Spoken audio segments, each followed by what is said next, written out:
So he had me write my vision for health, wealth, relationships, career, business, finances, charity, fun, experiences, everything, every area of my life. He had these documents.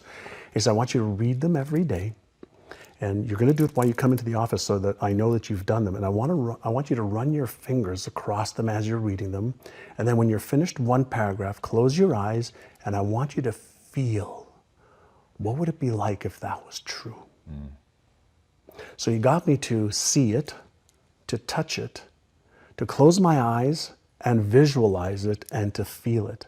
So at the time he didn't understand what he was really doing, but he was causing me to create new neural patterns in my brain that did not exist before.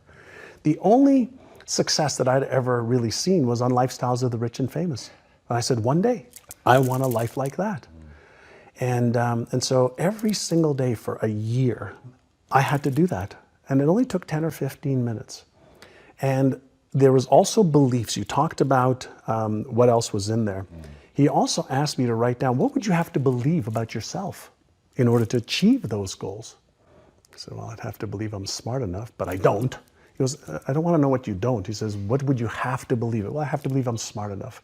I'd have to believe I'm deserving enough. I'd have to believe I'm worthy enough. I'd have to believe I'm capable of doing this. I'd have to believe these things. I wrote out a bunch of things and he added a few more.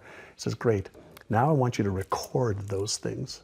And on your way to work and on your drive to look at real estate homes, because 19 getting into real estate, you listen to those over and over and over and over and over again until you can recite every single one of them. So he taught me the power of repetition.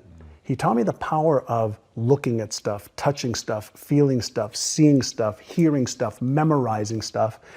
And at the time I was 19, I said, I felt this was fucking ludicrous to me, right? This is like, what the hell am I doing here? It was nuts.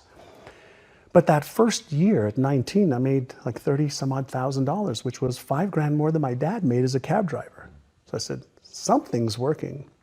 And I just kept doing it. I was too afraid not to.